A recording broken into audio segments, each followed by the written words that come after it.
नमस्कार, मैं साधना पांडे मार्गदर्शन पे आपका स्वागत करती हूँ।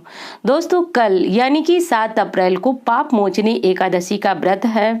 आप इस वीडियो में जानेंगे कि व्रत का पारण कब है, व्रत की पूजा मुहूर्त क्या है, विधि क्या है और इस व्रत का नाम जो है पाप मोचनी एकादशी क्यों पड़ा। दोस्तों, सबसे पहली बात तो ये है कि व्रतों में उत्तम श्रेष्ठ व्रत जो है एकादशी का व्रत माना जाता है। ऐसी मान्यता है कि जो भी एकादशी का व्रत करता है उस मनुष्य को समस्त सांसारिक सुख जो है प्राप्त होते हैं और अंत में वह मनुष्य विष्णु लोक को प्राप्त करता है। तो साल में जितनी भी एकादशियां पड़ती हैं उनका अलग अलग महत्व है और इस एकादशी का अपना अलग ही महत्व है। इस एकादशी को पाप मोचनी एकादशी कहा जाता है। दोस्तों, पाप मोचनी इसका अर्थ इसके नाम से लगा सकते हैं कि ये एकादशी जो है पापों का मोचन करने वाली, समाप्त करने वाली एकादशी जो मानी गई है। पाप मोचनी एकादशी की महिमा के बारे में स्वयं भगवान श्री कृष्ण ने अर्जुन को बताया। उन्होंने व्रत की कथा सुनाते हुए कहा, एक बार राजा मांधाता ने लोमेश ऋषि से पूछा कि वह यह प्रभु बताएं कि मनुष्य जो जाने अनजाने में पाप कर्म करता है उसे कैसे वह मुक्त हो। यानी कि दोस्तों, मानसिक, कायिक और वाचिक तीनों प्रकार के दोषों से मुक्त करने वाली ये एकादशी पाप मोचनी एकादशी कही गई है। तो उन्होंने क्या बताया कि लोमेश ऋषि ने उन्हें एक कहानी सुनाई। कैसे सुनाई, क्या सुनाई, वो आप सुनिए। चैत्ररथ नामक एक सुंदर वन में च्यवन ऋषि के पुत्र मेधावी ऋषि तपस्या में लीन थे। तभी उन्हें वहां मंजुघोषा नामक अप्सरा आई जो ऋषि पर मोहित हो गई और उन्हें अपनी ओर आकर्षित करने के लिए यत्न करने लगी। उसी समय कामदेव भी वहां से गुजर रहे थे। उनकी नजर अप्सरा पर पड़ गई। उन्होंने भी उनकी मनोस्थिति समझते हुए उस अप्सरा की सहायता की, जिससे अप्सरा अपने प्रयास में सफल हुई और ऋषि काम पीड़ित हो गए। इसके बाद ऋषि शिव की तपस्या भूलकर अप्सरा के साथ रमण करने लगे। कई वर्षों के बाद जब उन्हें अपनी भूल का यानी कि जब ऋषि को अपनी भूल का एहसास हुआ तो उनको स्वयं के ऊपर काफी ग्लानि हुई और ग्लानि होने के बाद जो है वह काफी परेशान हुए, दुखी हुए और इसके साथ ही अपना व्रत भंग करने के लिए अप्सरा पर उन्हें क्रोध भी आया, जिस वजह से उसे पिशाचिनी होने का भी श्राप दे दिए। अप्सरा इससे दुखी हो गई और श्राप से मुक्ति के लिए प्रार्थना करने लगी। इसी समय देवर्षि नारद वहां आए और अप्सरा और ऋषि दोनों को पाप से मुक्ति के लिए पाप मोचनी एकादशी व्रत करने की सलाह दी। नारद द्वारा बताए गए विधि विधान से दोनों ने पाप मोचनी का व्रत किया, पाप मोचनी एकादशी का व्रत किया, जिससे वह पाप से मुक्त हो गए और अप्सरा भी पिशाच योनि से मुक्त हो गई और अपना सौंदर्य जो है फिर से प्राप्त कर स्वर्ग को प्रस्थान कर गई। तो दोस्तों, अब इस कथा के माध्यम से आप तो समझ गए कि पाप मोचनी एकादशी का अर्थ क्या है और इस एकादशी का व्रत क्यों किया जाता है। तो मैंने कहा दोस्तों कि इस एकादशी को करने से कायिक, मानसिक और वाचिक यानी कर्म से, मन से और वचन से जितने भी हमारे द्वारा पाप होते हैं या फिर इस जन्म में तो हमने कोई नहीं पाप किया, परंतु पिछले जन्म के कुछ ऐसे कर्म थे जो हमें इस जन्म में दुख मिल रहा है, हम दुख जो है भुगत रहे हैं। तो दोस्तों, इसके लिए जो है इस एकादशी का व्रत किया जाता है। इस एकादशी सारी एकादशी में श्री हरि भगवान विष्णु की पूजा होती है। भगवान विष्णु की पूजा जो है आपको सुबह 12 बजे के पूर्व ही कर लेनी चाहिए। तो 7 अप्रैल को 12 बजे से पूर्व ही भगवान विष्णु की पूजा करें। जैसा कि हम सभी जानते हैं कि इसमें पीले कपड़े जो है बिछाए जाते हैं, चौकी पे भगवान विष्णु की प्रतिमा रखी जाती है, उनको पंचामृत स्नान कराया जाता है।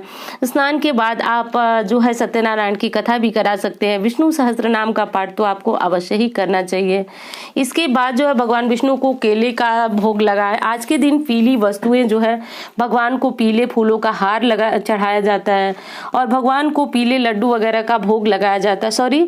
पीले जो फूल होते हैं उनको चढ़ाया जाता है और पीला फल यानी कि केला, पपीता जैसे फल भगवान को आज के दिन भोग जरूर लगाया जाता है। बतासे का, मेवे का भी भोग आप भगवान को लगा सकते हैं।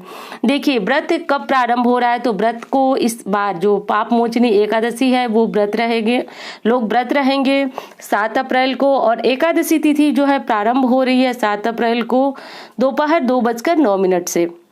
एकादशी तिथि जो समाप्त हो रही है वह 8 अप्रैल दोपहर 2:28 पर और पारण का मुहूर्त है 8 अप्रैल को दोपहर 1:39 से 4:11 तक। इसी बीच जो है एकादशी व्रत रहने वाले लोग जो है पारण करेंगे।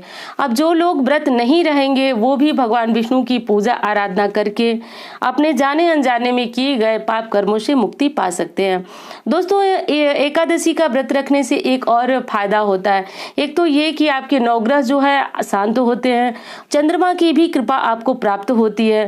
दोस्तों प्रायः मनुष्य जो है नवग्रहों की वजह से काफी पीड़ित और परेशान रहता है। हमेशा मनुष्य के एक न एक ग्रह जो है उसको पीड़ा देते रहते हैं, वो परेशान रहता है। तो एकादशी व्रत करने वाले जातक को ऐसी पीड़ा से नहीं भुगतना पड़ता है। खासतौर से पाप मोचनी एकादशी का व्रत करने से आपके द्वारा, जैसे कि कभी कभी हम नहीं जानते हमारे पैरों के नीचे चींटी या फिर कोई ऐसे छोटे कीड़े मकोड़े आ जाते हैं जो कि अनजाने में दब जाते हैं। तो दोस्तों हमारे शास्त्र का ये विधान है कि इसका भी पाप हमें लगता है। तो इस प्रकार से के पापों से मुक्ति के लिए आज का व्रत रहना चाहिए, या फिर व्रत नहीं रह सकते हैं तो भगवान विष्णु की विधि विधान से पूजा करें और अपने द्वारा जो आपसे जो पाप हुए हैं उनसे भगवान से कहिए कि वो क्षमा करे और आपको भी वैकुंठ लोक विष्णु लोक की प्राप्ति कराएं। दोस्तों ये सब आपको जरूर करना चाहिए। अगली चीज ये है दोस्तों कि अगर कुछ नहीं कर सकते तो आज के दिन विष्णु सहस्त्र नाम का पाठ करने से माँ लक्ष्मी का स्थायी वास होता है। क्यों? क्योंकि देखिए माँ लक्ष्मी उसी जातक से प्रसन्न रहती है। ये बहुत गूढ़ बात है, रहस्यात्मक बात है, शास्त्र की बात है। जो लोग नहीं जानते हैं वो सिर्फ माँ लक्ष्मी की पूजा करती हैं, परंतु जो आध्यात्मिक साधक है जिनको की पता है कि माँ लक्ष्मी वास्तविक किस जातक पे प्रसन्न रहती हैं, वो अगर पूजा करते हैं तो भगवान विष्णु की पूजा करते हैं। और जो जातक जो है भगवान विष्णु की पूजा करता है, माँ लक्ष्मी उसके घर गरुड़ पे सवार होकर के आती ही आती है। मैं ये नहीं कहती कि आप माँ लक्ष्मी की पूजा नहीं कीजिए, माँ लक्ष्मी की पूजा आप अवश्य कीजिए, पर भगवान विष्णु के साथ। तो एकादशी तिथि में सत्यनारायण की कथा कहलवाइए, भगवान विष्णु की पूजा कीजिए, माँ लक्ष्मी की पूजा कीजिए, ये काफी श्रेष्ठ होता है।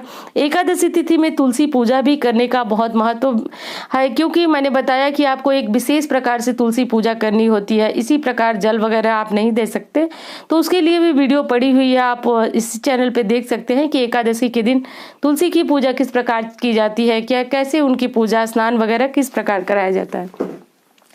तो ये चीजें आपको जानना बहुत जरूरी है दोस्तों। अब आप समझ सकते हैं कि आप एकादशी का पूजन जो है क्यों कर रहे हैं और किस प्रकार आपको करना है।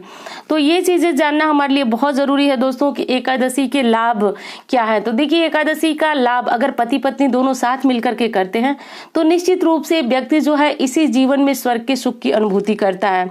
परंतु अगर दोनों व्यक्ति यानी कि दोनों पति पत्नी नहीं कर सकते तो कोई एक करता है, तो इसमें दोनों की सहमति होना बहुत आवश्यक है। प्रायः देखा जाता है कि कोई व्रत जो है पत्नी रहती है और पति उस व्रत से रजामंद नहीं रहते हैं, पर शास्त्र में ये बताया गया है कि एकादशी व्रत ऐसा है कि जिसमें पति पत्नी दोनों की स्वीकृति होना बहुत आवश्यक है और तभी एकादशी का व्रत जो है वह फलीभूत होता है। इस व्रत में जो है भगवान विष्णु के जितने नाम हो सके आप ले, व्रत नहीं रहते हैं तो भी आप भगवान विष्णु के नामों का उच्चारण करते रहें। ओम विष्णवे नमः, ओम विष्णवे नमः, ओम नमो भगवते वासुदेवाय, ओम नमो भगवते वासुदेवाय। दोस्तों एक बात ध्यान देने वाली है, नारद ऋषि जो है वह सभी ऋषियों में श्रेष्ठ क्यों माने गए, क्यों इनका नाम जो है श्री हरि भक्तों में सबसे ऊपर आता है, क्यों? क्योंकि वो अपनी हर सांस में, हर अपनी वाणी में नारायण का नाम जपते रहे। तो जो मनुष्य जो है भगवान विष्णु का सबसे परम प्रिय भक्त बनना चाहता है वो अपने कड़कड़ में हर सांस में भगवान विष्णु का नाम लेते रहे। कोई आवश्यक नहीं है कि आप बाहरी आडंबर करें, दिखावा करें, कोई आपकी बात हो, आप अपने मन में भी भगवान का स्मरण करते रहें, उनका नाम लेते रहें, तो बाहर से कोई आवश्यक नहीं। एक कमेंट आया था मेरे पास कि मैम मैं जब भी पूजा पाठ करती हूँ या फिर भगवान की बातें करती हूँ तो लोग कहते हैं ज्यादा मीराबाई बनने की आवश्यकता नहीं है। तो अगर इस प्रकार की बातों से आपको डर लगता है, देखिए वैसे तो मीराबाई बनना बहुत एक सौभाग्य की बात है कि आपको लोग मीराबाई कर रहे हैं, क्योंकि आप भगवान की जो प्रार्थना है पूजा उसमें काफी लीन होंगी और सभी लोगों को ये बात पता होगी, तभी वो आपको डिमोटिवेट करने के लिए ऐसी बात बोल रहे हैं। तो इसमें कोई परेशान होने वाली बात नहीं। मीराबाई जो है परम पद को प्राप्त हुई थी। परंतु हाँ, अगर आपको इससे कोई दिक्कत है तो आप मन ही मन भगवान की आराधना करें, साधना करें। अगर आपको लगता है कि लोग इसको आडंबर मानते हैं तो आप किसी को न कहें, परंतु हाँ, भगवान की साधना के लिए किसी प्रकार के मुंह से बोलने या कुछ ऐसा कार्य करने की आवश्यकता नहीं है जिससे लोग प्रभावित हो। आप अपने मन ही मन जो है भगवान विष्णु या जिस देवी देवता को आप मानते हैं उसकी आराधना पूजा कर सकते हैं। तो दोस्तों, ये थी श्री हरि विष्णु के पाप मोचनी एकादशी व्रत के बारे में। उम्मीद करती हूँ कि ये वीडियो आपको बहुत पसंद आएगी। मिलती हूँ इसी तरह की वीडियो के साथ। धन्यवाद।